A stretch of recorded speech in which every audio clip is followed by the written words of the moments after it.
Vamos a empezar por qué es ser un psicópata, que lo has nombrado tú ahí, ¿no? Perfecto. Hay una distinción muy clara de asesinos en serie, asesinos sexuales, asesinos que son muy violentos, ¿no? Y una es la del psicópata frío, ¿no? El Aníbal Lecter, y Ujú, otra es el sociópata, el seguidor. ujú, Las acciones de los dos son las mismas, asesinan, violan, pero las motivaciones que tengan los dos o la historia es completamente distinta. ujú, Y voy a empezar por la diferencia más clave es que los psicópatas nacen fríos, están desconectados completamente emocionalmente, ¿no? Es más genético. ujú. Y ellos no sienten la culpa, actúan con cálculo y con control. Y cuando digo que no sienten la culpa es que se han hecho, ¿cómo se dice?, escáneres cerebrales, ¿no?, a cerebros de psicópatas o a cerebros de personas normales, y la zona de la amígdala, ¿no?, que es la zona de la emoción, en los psicópatas pues no funciona, está completamente bloqueada. Y las neuronas espejo, que es la que hacen sentir empatía por otra persona, no están desarrolladas directamente. O sea que es algo innato, que ya lo tienen cerebralmente, probablemente desde que hayan nacido, ¿no? Los sociópatas se forman por traumas y por un entorno, ¿no? Tienen emociones, pero esas emociones para ellos las desbordan, hay una diferencia ahí, ¿no? Y como las desbordan, son desbordantes para ellos, actúan impulsivamente y dependen de otras personas. Es como en un grupo de clase, de estos que son bullying, siempre hay uno que es el líder, que en este caso sería inglés, y los otros que aunque hagan lo mismo son los que les siguen, ¿no? Les siguen por muchas cosas, por dependencia emocional, por inseguridad, ¿no? Hay muchas cosas por las que pueden seguir. El psicópata es siempre, que en este caso sería inglés, el que planifica, el que no tiene remordimiento. Y el sociópata es el que obedece a esa iniciativa, no lo planifica, simplemente pues se adhiere, ¿no? Y es el que obedece normas, pero sigue haciendo un daño. Yo lo quiero dejar claro aquí. Claro. ¿Eh? Los rasgos de los psicópatas, ¿no? Aquí también quiero decir que no se puede diagnosticar a un niño con psicopatía, ¿no? Los diagnósticos se hacen a partir de que una persona tenga 18 años, y yo iría más allá hasta los 24, que es cuando el cerebro más o menos, ¿no?, se desarrolla por completo. Pero sí que hay muchas señales tempranas cuando un niño puede convertirse en un psicópata en edad adulta. Si tú sigues esas señales y las tratas, ¿no?, tempranamente, y tienes una familia que no es disfuncional, no llegarás a ser un psicópata. Llegarás a ser un psicópata frío, un psicópata secundario que no mata, ¿no?, y que no hace nada malo, porque es como un Dexter sin matar, ¿no?, que racionaliza todo lo que él siente y decide no matar porque lo racionaliza, pero él lo sigue sintiendo, ¿no? Sí. Más o menos sería así. Ajá. Entonces, a los niños, si tú ves que los niños torturan animales, pegan a otros niños sin remordimiento, pegan a sus padres, como Anglés, que pegaba a su madre, ¿no?, sin Vale. remordimiento, y no lo hacen de forma reactiva. No es que yo te vaya a pegar a ti, David o Javier, porque me hayáis dicho algo, es que lo hago directamente porque me apetece y porque me gusta verte sufrir, ¿no? Eso se ve en los niños. También se ven en los niños cuando hacen pequeños robos. Hablo de niños pequeños, ¿no? Cuando los padres quieren castigarlos, y esto es muy importante, los que pueden llegar a ser psicópatas niños no aprenden de esos castigos, ¿sabes? No tienen ese remordimiento. Y luego son unas personas que son muy intimidantes y agresivas, pero estas agresiones son provocadas, como he dicho antes, no son impulsivas, son planificadas. O sea, yo agredo a este niño porque sé que esto me va a conducir a esto otro. Es una cosa muy diferente de lo que puede ser un sociópata. Y aquí hablamos, Una pregunta, perdona, ¿son vengativos los psicópatas o no realmente? no porque no Ujú. sienten emociones, no. Ajá. Ellos tienen una agenda, un plan, ¿no? Ujú, Y instrumentalizan las relaciones con otras personas. A mí no me importa lo ujú, que me hayas hecho tú o no, ¿sabes? Yo ujú, lo que necesito, este es mi objetivo, voy a pasar por encima de quien sea para conseguirlo. sea mi objetivo robar, tener una casa, quedarme con la novia de tu amigo, ¿no? O asesinar o abusar. Quiero decir que vamos a muchos límites. Vale. Y aquí hablamos un poquito de Anglès, que encaja perfectamente con esto de psicópata. Antonio Anglès, para clarificar. Sí, perdonar, sí. Que hay un espectro de hermanos muy Es verdad, amplio. sí. Iba a decir que son 9 hermanos, ¿no? Por lo que he investigado. ¿No? Sí, pero no sé cuántos de ellos, creo que unos cuantos han fallecido ya. Han fallecido. Okay. No sé a día de hoy cuántos habrá. A ver, cuando él nació, él tenía 9 hermanos, o sea que son 10. Su padre era un padre ausente, era un padre alcohólico, la madre con una pobreza extrema, ¿no? A la que Anglès maltrataba desde pequeño, ¿no? Y eso lo han dicho hasta sus hermanos. He visto algunas entrevistas por aquí y por allá, no me he estado intentando informar, sobre todo lo que son los orígenes de los dos, para poder intentar comprenderlos. Comprenderlos no significa justificarlos, lo digo aquí así, ¿vale?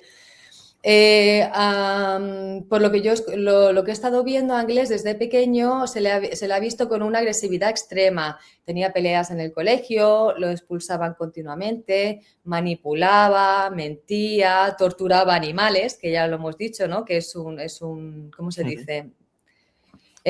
Robaba a los 10 y a los 12 años sin tener remordimientos y dicen que golpeaba a su madre y a su hermano muy, muy, muy violentamente.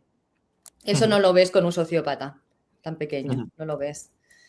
En la adolescencia, pues abandonan la escuela y se unió una banda que se llamaba, ¿la conocéis? La banda de Calígula, se llamaba, me parece que así, y robaba coches y tiendas, ¿no?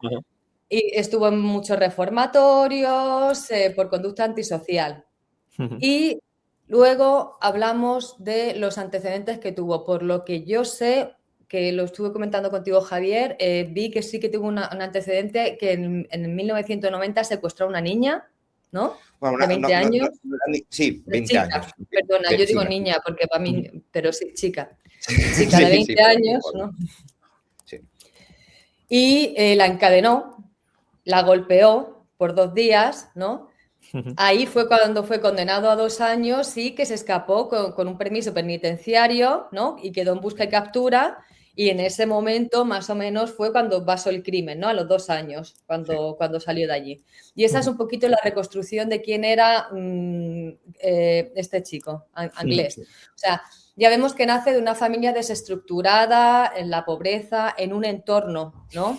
También desestructurado y con pobreza, donde había mucha delincuencia y donde ya desde niños veía que él era el líder en el colegio, en el que era el abusador, ¿no?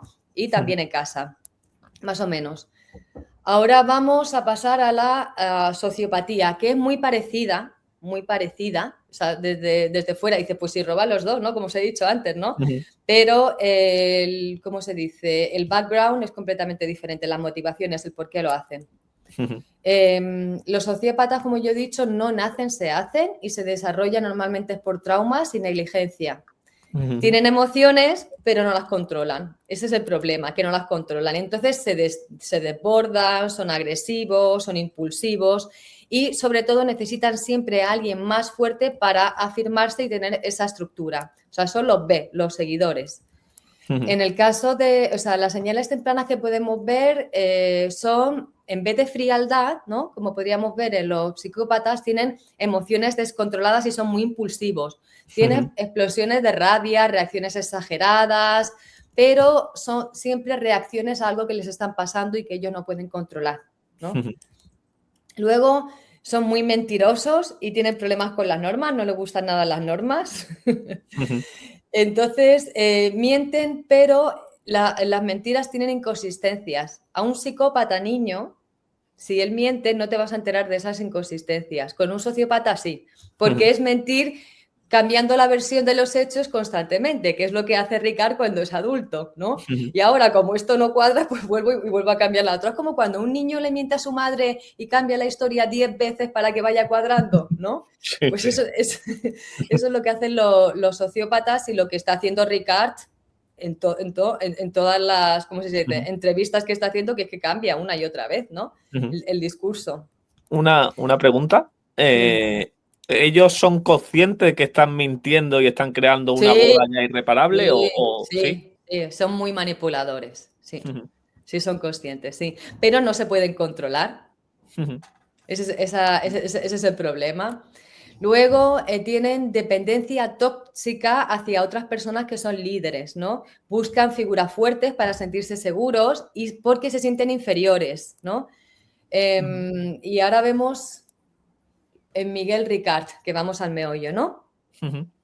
Su familia también Perdona, disfunción. Rui, antes de que Perdona, continúes, es que me ha venido una pregunta. La inteligencia juega a favor de los sociópatas, me imagino, ¿no? de O los sea, dos. de los de ambos, vale, perfecto.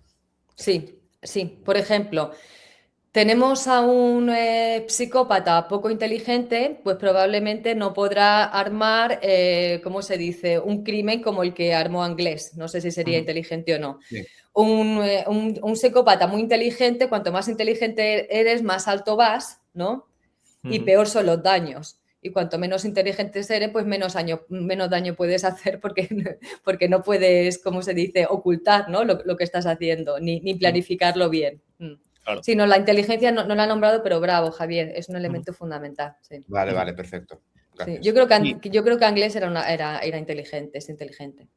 Vale. Ricard, no te digo que no lo fuera, no lo sé, pero creo que por su consumo de drogas durante tantos años, sobre todo la heroína, eso deteriora mucho el aspecto cognitivo, ¿no?, de una persona, la memoria Ujú, también, la concentración, la atención, etcétera, ¿no?, se disminuye mucho. Eso se ve mucho en Ricard.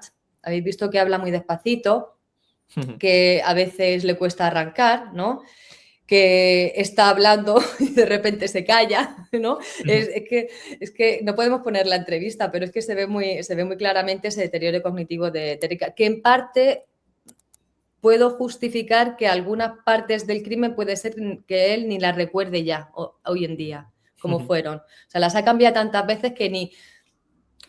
Lo voy a explicar mejor. Cuando tú tienes un recuerdo de hace 15 años, ¿no? No es un recuerdo limpio. Es un recuerdo que has ido elaborando por fotos, por historias, por anécdotas, por recuerdos y que vas cambiando continuamente.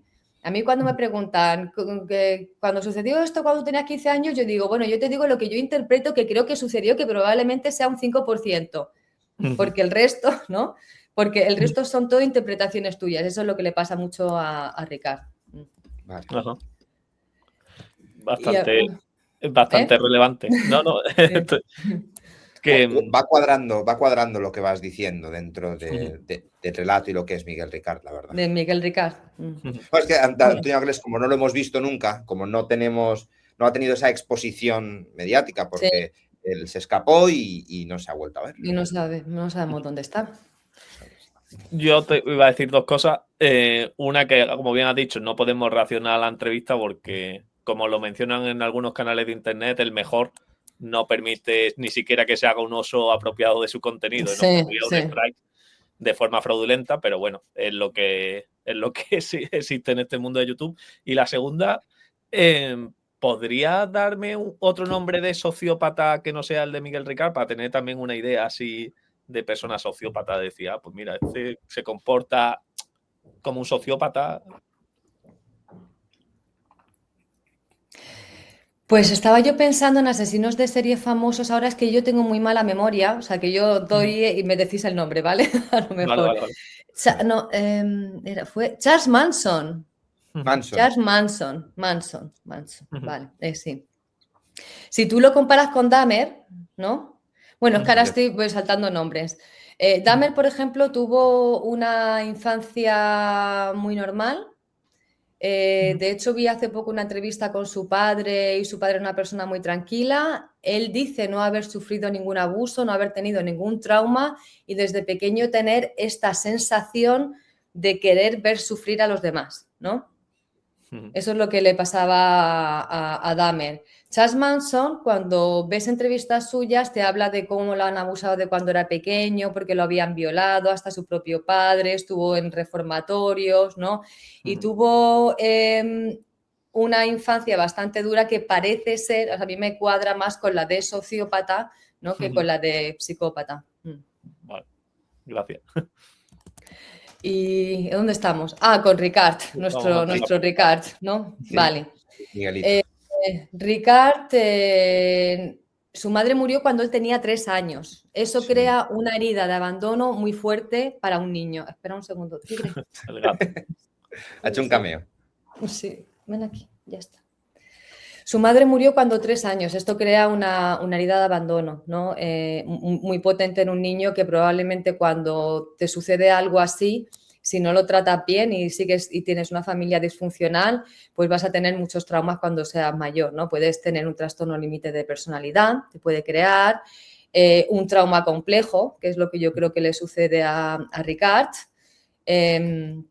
Y todo esto sumado a que su padre era alcohólico, era violento, ¿no? Y le envió a un orfanato cuando su madre murió, pues entonces ya tenemos el cóctel perfecto para hacer a un niño súper indefenso, un niño que no tiene ni rol de madre ni rol de padre, ¿no? Y que directamente lo meten en orfanatos donde sabéis que hay mucha delincuencia, ¿no? Y entonces pues empezó a crecer así, no es que naciera así, empezó a crecer en ese ambiente, ¿no? De violencia, en orfanatos, etc. Parece ser que él era un niño tímido, ¿no? Cuando era pequeño y dejó los orfanatos, bueno, la escuela a los 16 años, cuando uno puede dejarla, ¿no? Para ponerse al oficio de banista. En esa época ya tenía un poquito de robos menores y tenía dependencia tóxica a otras personas, ¿no? Y ahí fue cuando empezó a consumir sobre todo marihuana, me parece, a los 20 años, ¿no? Un consumo dura...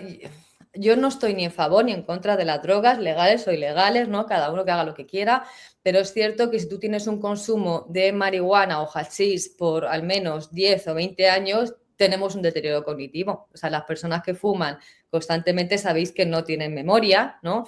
Que no tienen concentración, que no tienen niveles de atención. Esas personas pues están un poco deterioradas y ya empezamos a ver ahí que es como un mecanismo de defensa para Ricard. O sea, él se ha pasado toda su vida drogado, por así decirlo, ¿no? Evadiéndose de la realidad, ¿no? Sí, exacto, evadiéndose de la realidad. Y empezó también con la heroína con 20 años. Y la heroína es una droga muy potente que crea mucha dependencia. En cuanto la pruebas 2 o 3 veces, sobre todo si es inyectada en sangre, en vena, ¿sabes? Crea mucha dependencia y te puede crear esa dependencia para toda la vida, que es lo que le ha sucedido a él, ¿no? Que él ha seguido consumiendo hasta en la cárcel.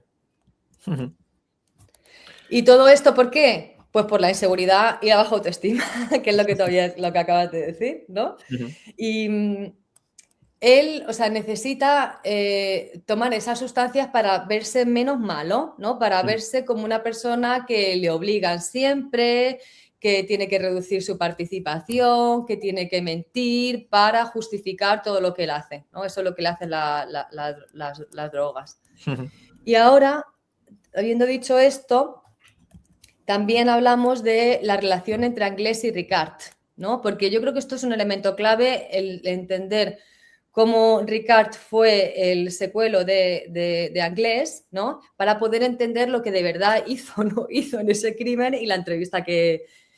yo aquí quiero pedir un poco perdón porque si yo me río en algún momento algo, esto es un mecanismo de defensa que yo tengo, porque además yo soy psicóloga, trato a pacientes esquizofrénicos, psicóticos muy graves, y una de las cosas que a mí me han permitido sobrevivir, ¿no? Es de tener este sentido del humor y esta ironía, esta sonrisa para poder un poco, porque a mí me afectan mucho estos temas, un poco como a vosotros, ¿no? Y cada uno pues lo lleva como lo lleva.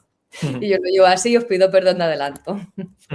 Sí, no tiene nada que ver con reírse de las víctimas, es más. Nada, No. Yo creo que lo sabe todo el mundo.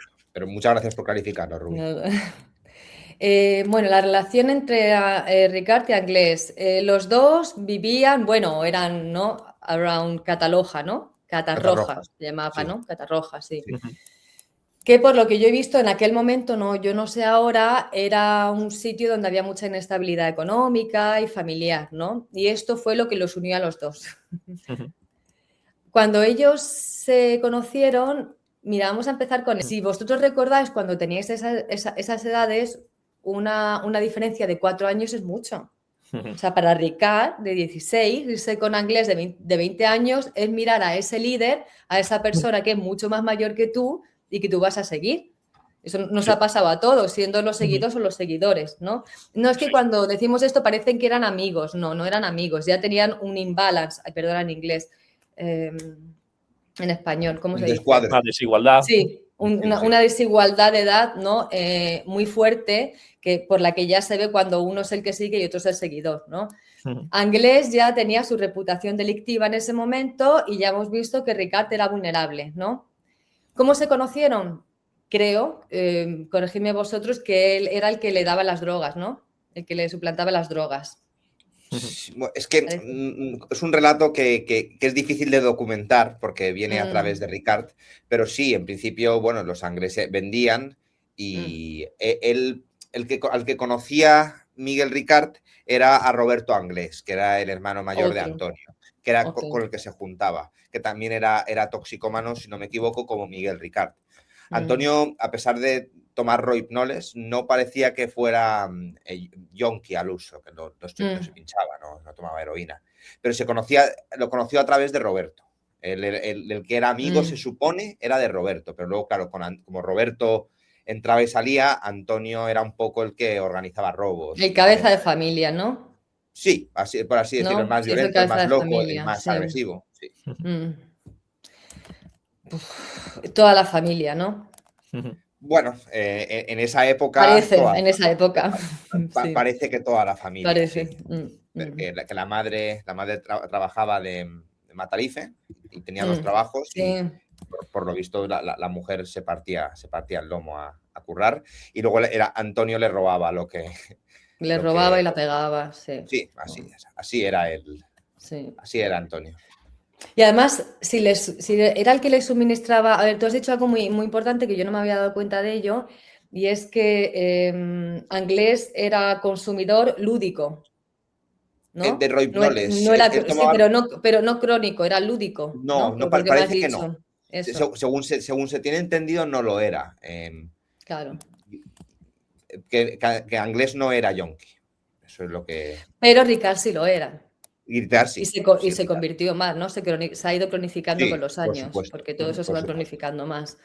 Salió medio bien de la cárcel, yo creo, cuando salió en 2013, pero luego al poco tiempo se le vio ya muy mal. Yo lo he visto muy destruido en la entrevista. No sé cómo estaba antes, la verdad. Yo lo he visto muy destruido.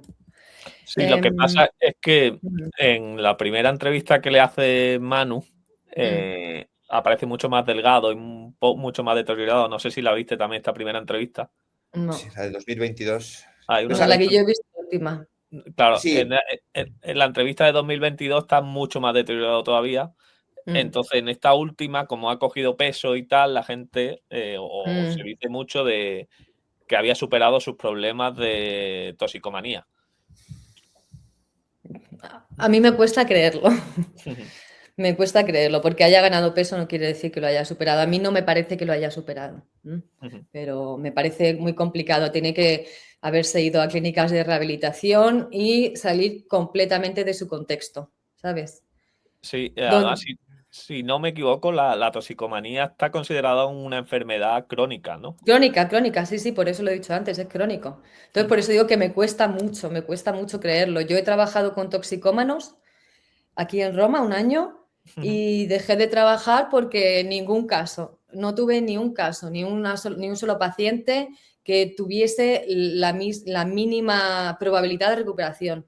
Y te das cuenta ya, conforme vas viendo los meses, te das cuenta de que es muy, muy complicado. Y hablando con mis supervisores me decían, no, es que es así, tienes que entenderlo. Y yo decía, bueno, yo me frustro, ¿no? Claro. Sí. Y sobre todo, también yo vi en ese ambiente trabajando ahí tampoco, y se me está haciendo la bombilla. Es cierto que cuando yo estuve trabajando con drogadicciones, siempre había un líder, que era el que tomaba menos y el que era el que despachaba a los demás, ¿no? El que era el que controlaba. Que eso se parece un poquito el caso de lo que tenemos de Anglés. Y sobre todo yo veo a un Ricard que con una familia desestructurada, una persona insegura, sin padre, sin madre, yéndose a las drogas desde muy joven, pues vio, a lo mejor no solo en Anglés, sino en esa familia en general, ¿no? estas personas que le procuraban eso que él necesitaba y él era dependiente de estas personas. Además, estas personas mucho más mayores que él. Hablo de los hermanos, porque ni me sé los nombres, ¿no? Ya me sé 3, Mauricio, ¿no? Roberto, Roberto y Anglés. Y no, Anglés. Y no, luego, Anglés, sí. y luego uno que también tuvo relevancia era Enrique, me parece, ¿no? Que Enrique, era sí. el discapacitado, que era discapacitado mental. Sí. Ay, pobrecillo. Sí, ¿Y por qué sí. tuvo relevancia? Porque era el Porque nombre, ¿no? el volante que apareció, el volante médico que apareció Sí. al lado de la fosa, estaba a nombre de Enrique Anglés, que Antonio Anglés utilizaba la tarjeta sanitaria de Enrique. Claro, de su hermano, claro. Claro, y cuando la Guardia Civil lo encontró, fueron a detener a Enrique. Pronto se dieron cuenta que Y Enrique, se dieron pues, cuenta de que no, claro. claro, de que Enrique no andaba muy bien no andaba muy bien de la cabeza. Y luego ya pillaron a Ricard por allí, le preguntaron si tenía un coche blanco, dijo que sí, y dijo, pues te vienes con nosotros. Es eso, ¿verdad? Le utilizaron. Yo creo que sí. A Ricard. Sí,